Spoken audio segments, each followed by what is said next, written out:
you could take over Justin's responsibility as the grammarian. No, he was a timer, right? Yeah, timer. Oh, And then- I really like time. Okay. What happened to that? Okay, so, I don't know what happened to that. I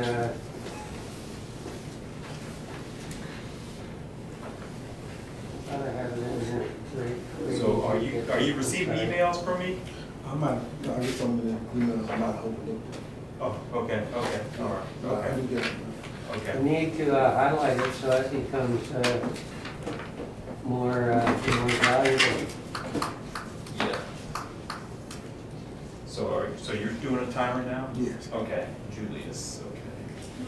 Who's evaluating my speech? That's going to be, I am. yeah, Julius. Julius is going to be doing your speech.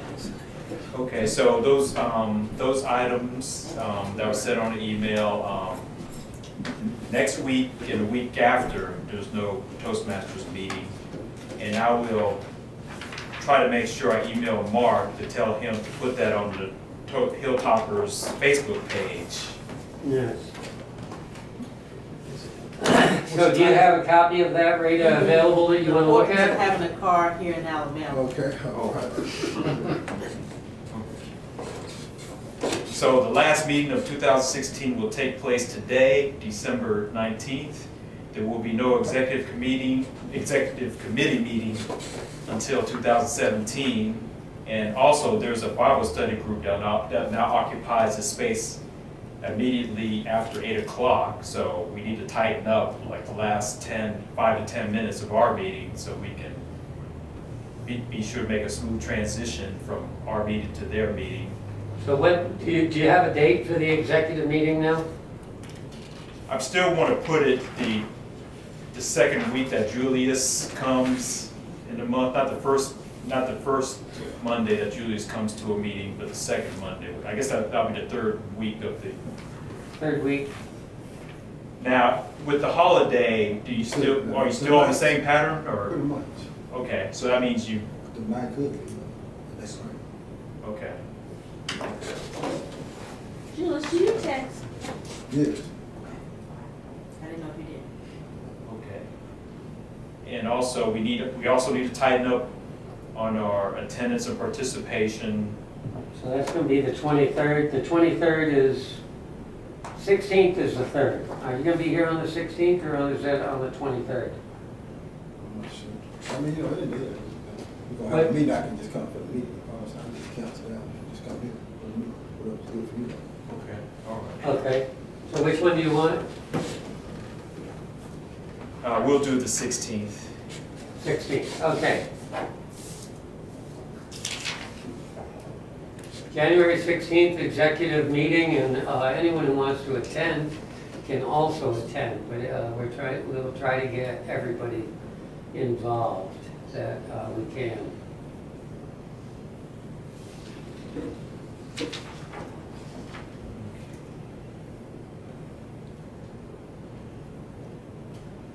And then, again, we need to work on increasing and maintaining our membership numbers. There are 14 members right now with the average weekly attendance of 6 to 8, and we got 6 right now. So. But we'll get things rolling next year. Is there any other club business before we move on? Okay, we'll introduce the Toastmaster. The Toastmaster that was originally scheduled is not here, so I'll take over as Toastmaster. And tonight, we have 2 speakers. We have Tammy, and then we'll have Justin. And our grammarian for tonight is Cody? Yes. Okay. And again, what does the grammarian do? So tonight I will be evaluating people's use of crutch words, double words, and I'll also be counting the use of the word of the day. The word of the day is demodulate. It's a verb to approve, confirm, or ratify, register, as to make it eligible for international racing or competition. Racing tournament. So, and it uses a noun, demodulation. All right. Okay, the timer for tonight will be Julius. And what does the timer do? Well, I guess the timer does, just keeps track of how long the speeches take, how long people speak for table topics, how long the evaluations are. Okay, and our general evaluator will be Lawrence. Yes, the evaluator, as the evaluator, I will evaluate the entire meeting. I will make sure that everything gets done on time. Keep track of what everything is going. And I will also be evaluating one of the speeches. I'm over all of the evaluators, making sure that they come and do as they're supposed to do, and make sure that everything gets amalgamated. All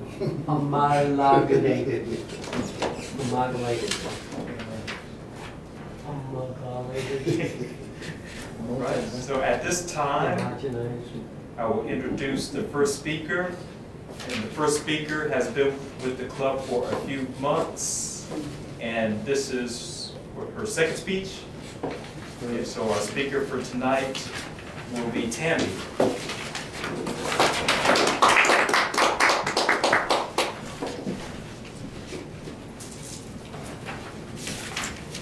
you so much, Mr. Toastmasters and fellow guest club members. And thank you so much for being understanding about my transportation issues. And my speech for tonight, speech 2, the importance of a car here in Alabama, the life and death of my 2006 Toyota Corolla LE. Introduction, the importance of a car here in Alabama. A few weeks ago, our fellow colleague Katie talked about how she would change the transportation in the city of Mobile if she were mayor. I agreed with Katie 110% regarding the discombobulation of our transportation here in the city. My mother's words keep ringing in my ear. If you live in Alabama, you will need a car. I feel lost without my car. How will I get to work, go grocery shopping, or go to church? Most jobs ask you when you're applying for the job, do you have reliable transportation? I remember when I was a home health care worker, that was the #1 question. Do you have reliable transportation? No transportation, no money equals no job. Let's explore some facts about motors in the United States in the transportation system in Northern Virginia. Consider this. There are about 250 million motor vehicles here in the United States, a country with a little over 310 million people. Only 9% of American households make do without a car. Most have more than one car. I think that we can come to the conclusion that most of us here in Alabama and in the nation would agree that you need a car to survive. The 9% of Americans that do not have a car probably live in Washington, D.C. or New York City. I lived in Northern Virginia for 10 years. The traffic is horrible. In the morning time, you may slug to work. Let me explain what slugging to work is. Let's say you work at the Pentagon. So what you would do is you would go to this parking lot, filled with cars. There would be a line.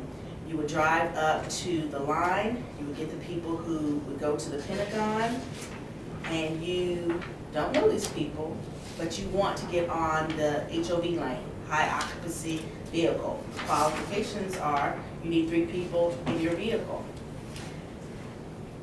And is it safe? Of course it's safe. There are no murders, no rapes, 1 robbery, and of course, it is not regulated by the government. We don't have this in Alabama, so you need a car. And the slug idea is so famous that they did do a presentation on it on the CBS Evening News a few years ago. Let's talk about my car, the birth, life, and death of my car. I purchased my 2004 Toyota Corolla LE the last week of December 2003 from Spring Hill Toyota here in Mobile, Alabama. Corollas are assembled in Cambridge, I guess that's England, Ontario, Canada, and Blue Springs, Mississippi. My car was black, reliable, and had all the bells and whistles that a girl could want. I felt fantastic to be blessed to be having wheels of my own that I paid for, and I didn't have to depend upon my parents to pay for it or get one of their hand-me-down cars. The life of my car was unbelievable. I had a few mishaps. I ended up trading in my 2004 Toyota Corolla for a 2006 because the gear shift was not working. My car has been from Alabama to Virginia and back. It survived hurricanes, earthquakes, interstate to back roads. Nothing can stop that Corolla. Oh well, all good things must come to an end. I paid off my car in 2011, a few days prior to the earthquake in Northern Virginia. I felt my car shake and said, I can't believe something is broken in my car. I just paid it off. It was the earthquake. I dodged that bullet. On Monday, November 21st, 2016, I experienced the death of my car. A nice 81-year-old man decided to run the red light as I was turning left to go to work. He totaled my car. I had no intention of buying another vehicle until mine had stopped working because of old age. I was at the time in a rental car and on the hunt again for another car. I had to have a car, what I thought I was supposed to have a car, by December 22nd, 2016, because my rental car would need to be released back to Enterprise. I am happy to get another car. I am not too happy with another car payment. It will be okay. I hope that you enjoyed listening to my speech. I sincerely doubt that the city of Mobile will update its transportation system. I have not seen a lot of changes since leaving Japanese Mobile area 10 years ago. Until then, you will need a reliable car as you venture out into our city. Hope you enjoyed my speech.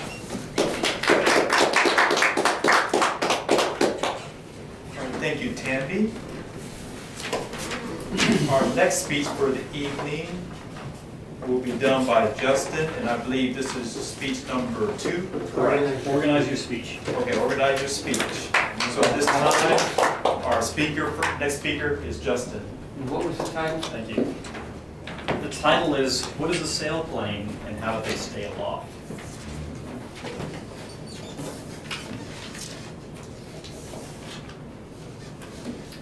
All right, hello everyone. I'd like to tell you about a sport that's not very well known or understood by people.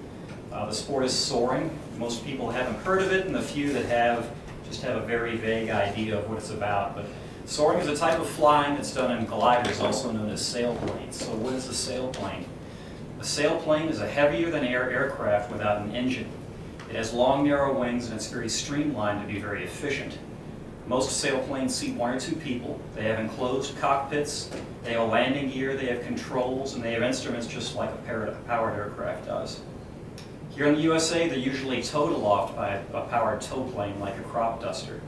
A rope connects the tow plane to the sailplane, so in a sense it's kind of like water skiing up in the air behind a tow plane. So after climbing to about 2,000 or 3,000 feet, the rope's released and the sailplane is off to find energy to stay up. So how does a sailplane stay aloft? Energy to sustain flight is provided by rising air. So if you're in a sailplane and you're flying in air that's rising faster than you're sinking, then you'll climb. So you have to seek out rising air. There are 3 sailplane pilots call rising air lift. So what are these forms of lift? There are 3. There's ridge, thermal, and wave. Ridge lift is something you're probably familiar with. If you're driving down the Bayway, you'll see pelicans. and seagulls flying back and forth on the windward side of the bayway, just above the level of the bridge. So those birds are using ridge lift. The wind is blowing over the ridge. As it rises on the windward side, the bird can fly in that rising air and fly back and forth along the length of the bayway, saving energy, being more efficient. Well, a sailplane can do exactly the same thing using a much larger ridge. Sailplanes will use ridges like the Appalachian Mountains or the Sierra Nevadas or other mountain ranges where you have a couple hundred feet or more of relief there. The Wright brothers, their first flights in gliders were flown using ridge lift off of sand dunes before they were doing powered flight. Thermal lift. Thermal lift is something else you probably have seen, but you probably weren't completely aware of.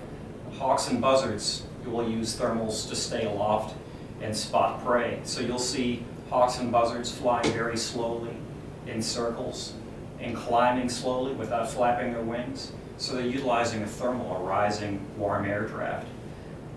Thermal flights are the types of flying that we do around here. They're the type of lift that's available to us since we don't have mountains. So a thermal is a rising column of buoyant air. The rising air is created when the sun heats the ground. The ground warms up, the warm ground heats the air, that air becomes lighter and buoyant and eventually begins to rise. So as that air is rising, it's expanding, it's cooling, eventually it reaches its dew point. At dew point, it forms a cloud, a cumulus cloud. So if you look out on a nice summer day, you'll often notice all these clouds with bases at the same elevation. That's how those are formed. And those are markers for lift for sailplane pilots. So a sailplane pilot doing thermal flying looks for a nice cloud with a flat, dark bottom, and that's a good indicator that there's lift underneath that cloud. So the pilot slows down and turns tightly in that column of rising air and climbs at the bottom of the cloud, and then leaves the cloud and looks for the next thermal source. So you can hopscotch from cloud to cloud and make your way flying across country. So very long flights have been flown using that method. At our own club here in Baldwin County, we had a pilot fly all the way to Chattanooga, Tennessee, using thermal flying. A wave lift. Wave lift is not available here. It's a very powerful form of lift, also called lee waves. An example of this is if you've ever seen a stone or a large rock in a brook or a stream. Downstream, immediately downstream from that rock, there'll be undulations in the water, and that's a standing wave or a lee wave.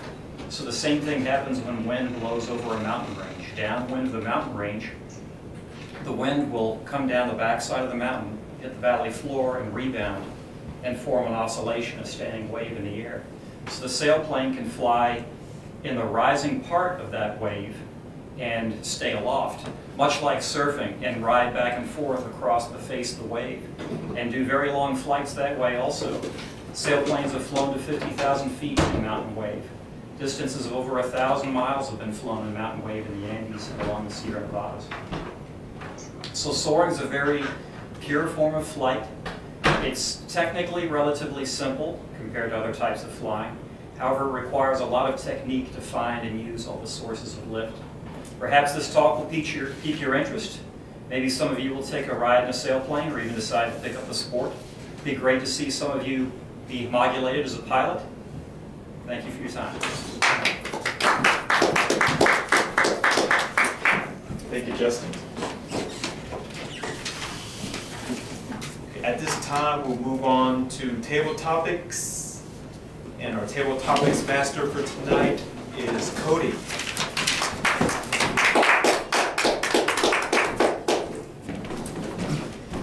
Afternoon, everyone. Hope everyone is doing well today.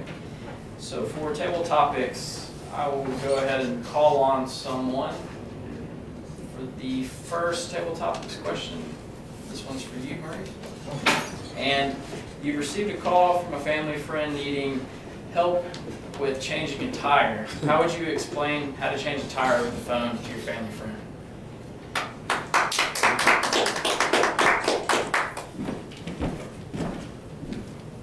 Fellow Toastmasters, table topics master. A friend calls me who has a flat tire, and that friend calls, and I'm supposed to tell that friend how to change the tire over the phone. Assuming that it's just a normal passenger car, I would tell that friend to go to the trunk and lift the floorboard in the trunk and see if there is a spare tire there. If he does find a spare tire, I'll tell that friend to pull it out and check if it's properly inflated, assuming that he has a pressure gauge handy. If it is properly inflated, there's also a jack under the floorboard that he has to pull out, he or she has to pull out. I will tell the friend to go to the glove compartment and get the manual to see where the proper jack point is for that tire, and then also tell that person to follow the instructions on how to put the jack under the car, under the jack point, and then how to lift the jack. The friend lifts up, then I'll tell the friend to lift up the jack till the car gets to high enough elevation to where they can remove the tire, but not before he loosens the bolts. Loosen the bolt first, then lift up the car, and then take the tire off, put the spare tire on, and then tighten the bolts tight enough, and then put everything back in the trunk, and then that person should be good to go. Tabletop expansion.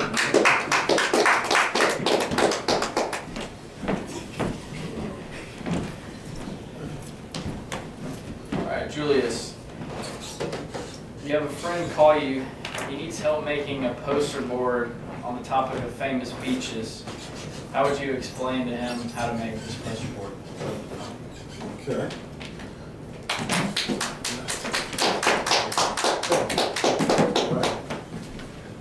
Fellow Toastmasters, under guests, it is that time that we must make a poster board. And I've been enlisted to help somebody do something that I don't know how to do. But I'm going to do. This is what I'm going to do. I'm going to tell them, like I always tell everybody, just Google it, man. Google it. And if that doesn't do it, call Maurice. Because Maurice, this guy, he can give you some very detailed instructions. I mean, man, listen to this guy talking about a tire. That was very good.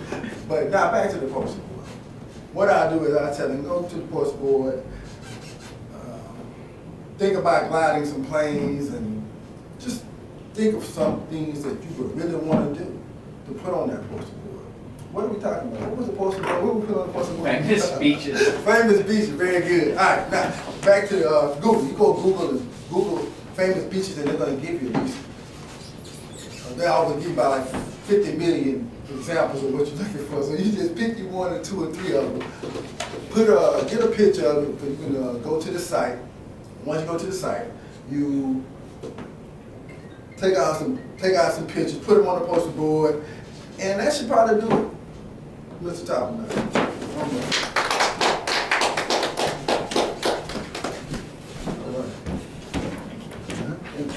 You turned it? I did too. Okay, Justin, this one's for you. You're asked to argue which one is better, the iPhone or the Android.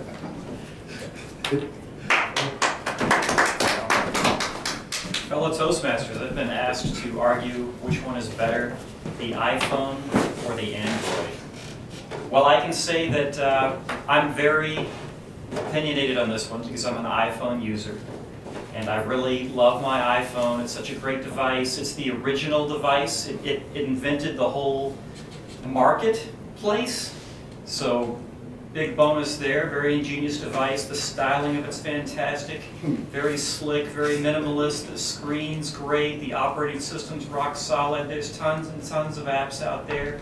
Really a big fan of the iPhone. Now the Android, you know, it came along second, copied Apple, to come into the marketplace, but it's a good product too, you know, so I don't have anything against the Android and, you know, the Samsung devices and all these other alternatives out there. They're okay, and they have their proponents. I know some people who really love their Samsung phones, but personally, you know, I'm just dedicated to the Apple. I'm on my third one, so we're going to continue to use them. Thank you.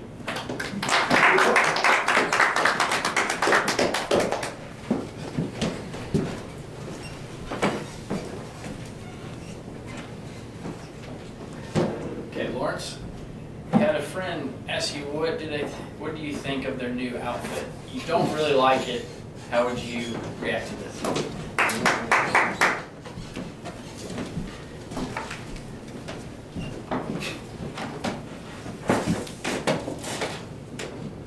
Recently, a friend of mine came and asked me, how did I like her outfit?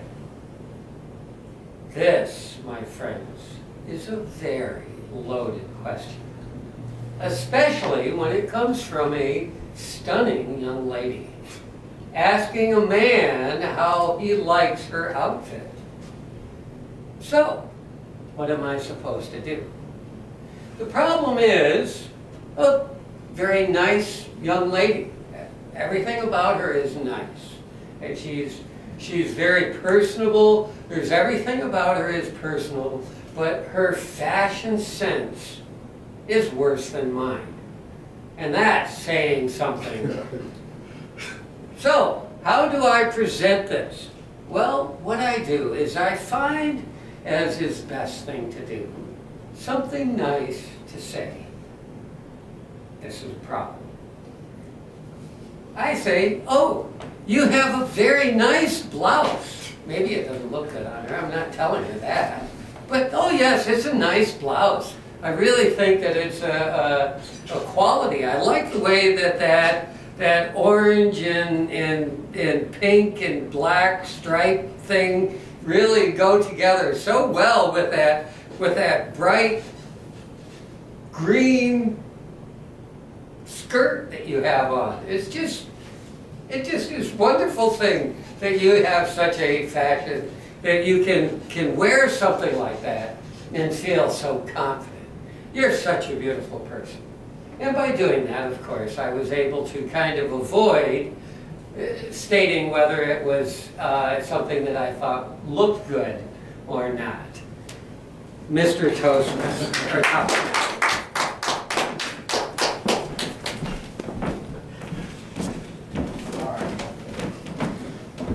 Last one, Tamby. This one's kind of related to your speech. So, you've been asked to explain to a new driver how to drive. How would you go about doing this?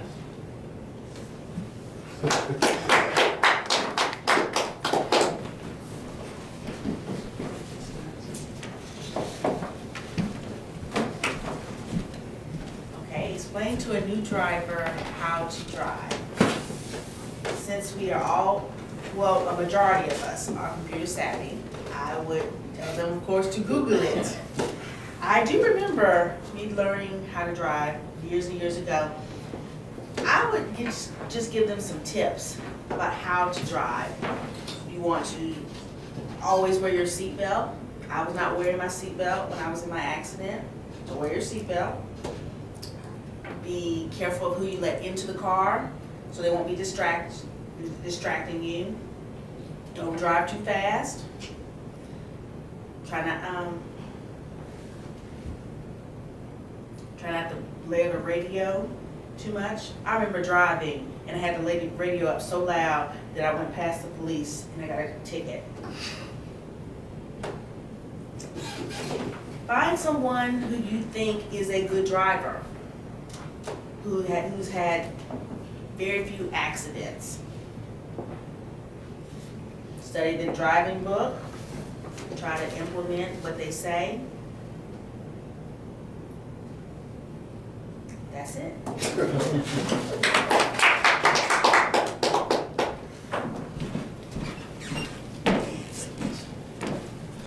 We're selector and back to the Toastmasters.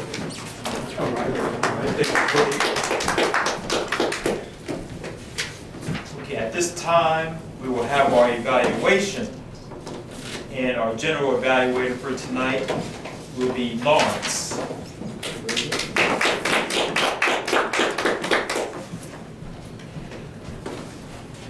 So far, our meeting has gone very well.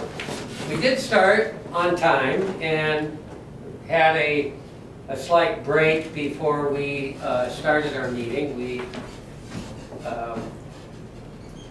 postponed starting the meeting for 5 minutes, and then we continued. As evaluator, it's my responsibility to introduce also the evaluators of the speeches. And so at this point, I would like to introduce the evaluators for our first speech was given by Tammy, and the evaluator is going to be Julius Armstrong. So Julius Armstrong.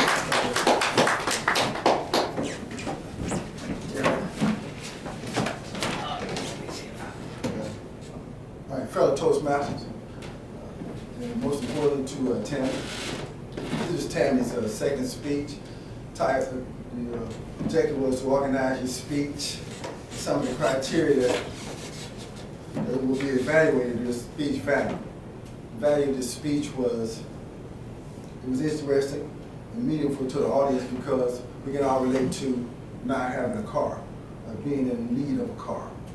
Preparation, research and rehearsal. I can sense that you rehearsed this because you experienced it. It was a life experience. It's fortunate you were not injured in your automobile accident. Nobody was. What could the speaker have done differently to make the speech more effective? I say more eye contact, less reliance on notes, more vocal variety. It was an experience that you had. You just had spoke more about it from your perspective, and the things that you went through would have been more need to rely on notes. All right, what did you like about the presentation? I learned about slugging, and I sensed a lot of love for that Corolla. I sensed a lot of love for it. And I would also like if you had to give that car a name, because I felt that kind of love for that automobile. And that concludes this portion of the evaluation. Thank you very much.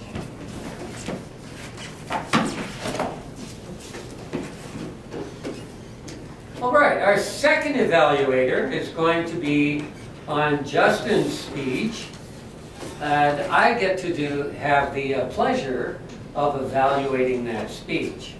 Now, the one thing that I want to mention prior to this evaluation was this speech was semi-spontaneous. He wasn't quite prepared to give a speech this evening, but he stood up and gave it anyhow. And I really like that.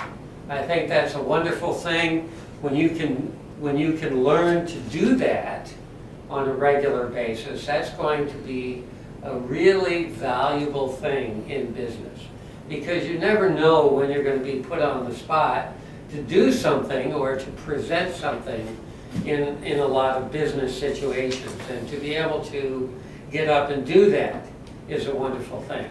And that's one of the most important things that I liked about this speech. Now, according to the evaluation guide, it asked about the speech value, the preparation. Both I thought were excellent.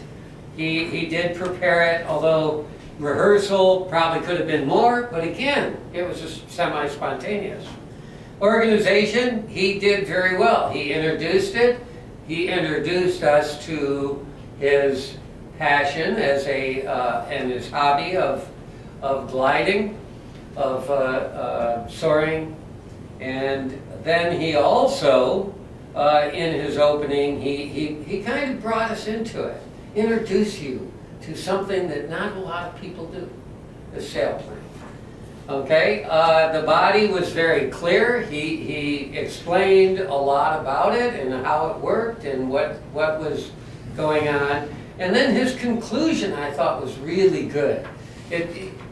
one of the things that they like to impress in speech giving is at the end of the speech, you create a desire or you create a action. And that's what he did. Well, I hope that you can become, come and have an opportunity to soar, and maybe even learn to soar, and become proficient in soaring, and homologate your position as a sailplane pilot. What could he have done better? If he had more time to prepare it, I think that making some graphics. And I would recommend later in the speech, when he gets the opportunity to get comfortable with visual aids in Project 8, this might be a good speech to get some visual aids and show how those waves and how the cliff and the heat thermals cause the aircraft to rise. I think that would be a very good presentation. And finally, what did I like about it, other than it was so spontaneous, is I thought that it was very intriguing speech. It gave us all something to think about, and I would love for you to put me in the second seat on one of your flights. I would love to go with you. Okay, and that is the end of that evaluation. As evaluator, I also get the opportunity to introduce those who have done other parts of the evaluation process. The first one I'm going to introduce is our timer, and that's also going to be Julius. Could you give a timer's report, please? Time report, first speech was Tammy's speech. It was 5 minutes and 32 seconds. Justin's speech was 5 minutes and 14 seconds. Table topics, Maurice, 2 minutes and 10 seconds. I spoke for 1 minute and 10 seconds. Justin, 1 minute and 4 seconds. Lawrence, 1 minute and 56 seconds. The evaluations, Tammy spoke was 1 minute and 15 seconds. Evaluations, my evaluation was 1 minute and 39 seconds. Lawrence's evaluation was 3 minutes and 28 seconds. Time. Okay, thank you. I also get to introduce our grammarian. Our grammarian to do his report on the word of the day, counting, and other grammarian issues. I'd like to introduce Cody to present that. Well, the grammarian report can be, you had one double word and one Justin had 3 2 double words, and you used the word of the day once. Good job. Maurice, I did not get any or word of the day. Myself, I probably had a few and didn't use the word of the day. Julius had 2 Lawrence had 3 in his evaluation, and he used the word of the day twice. Good job, everyone. That ends the grammarian report. Okay, thank you very much. Overall, we've done a very good job of this meeting, and I think that it's gone along smoothly, and it looks like we're going to be finished on time.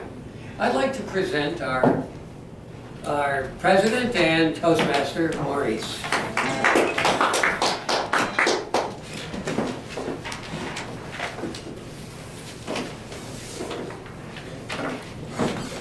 I don't have a specific educational overview except to say that try to make an effort to, if you have a club leadership manual, to read up on, I guess, public relations and recruiting, if possible. And I'll try to do the same. You talking about in this book with the man on it? Well, I have an extra one, and I'll hand you one at the end of the meeting. And that's all I have to say, really, for the educational overview. Because next year, we really need to get into, like Lawrence has repeated time and time again, to recruit new members and have membership contests or speechcraft,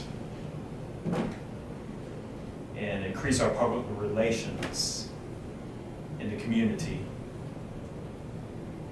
So that's it for the educational overview. Vice President? Can I make Okay. one presentation there?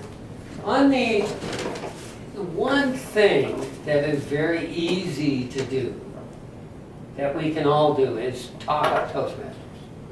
If you're talking to someone, and a lot of times it's like, what do you do, how you, where are you doing, and things like this. Well, it's very easy to say, that you're working and you're doing this and that. But it's also easy to say, and I go to Toastmasters. Oh, what's Toastmasters? Yeah, all the time I have people say, oh, what's Toastmasters? I do too. And then you can talk it up a little bit, give them some idea. The main thing I like to present is that it's leadership through communication. Because the only way that you can successfully be a leader is by being able to communicate your vision, your goals for what you want people to do. Because when you can communicate that vision, those goals, you can inspire people to work with you to create that vision, and then you can move forward. So, talk with Toastmasters, Mr. Toppman. Next is the awards, and we have an award that's upcoming, and that is the Advanced Communicator Silver Award. And that will be presented to Lawrence Crompton. Once we get it. Right, once it comes in.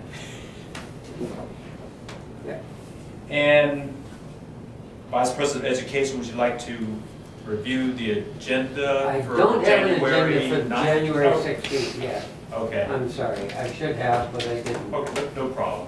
I will get that done, but I don't think What's I have going on? anything right now. Oh, that's the day of the meeting? Yeah, Yes. well, on the 9th of next year. Yeah, Next month.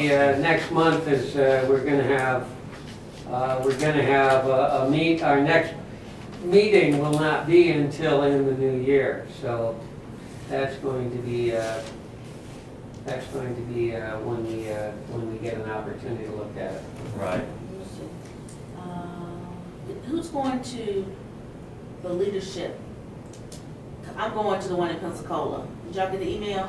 Yes, I got the email. I don't know yet if I'm going or not. Unfortunately, I think that I'm working on that week, if I remember correctly. There was one that I might be able to get into, but I think that I'm going to have to get into one on,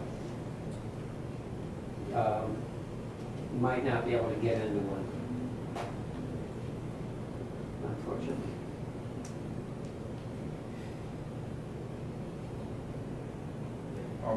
I will relinquish the lectern back to the president. At this time, it's 7:51, and in order to make time for the next group to start their meeting on time, we will adjourn the meeting. Julie. Merry Christmas, everybody. Merry Christmas. I'm getting better with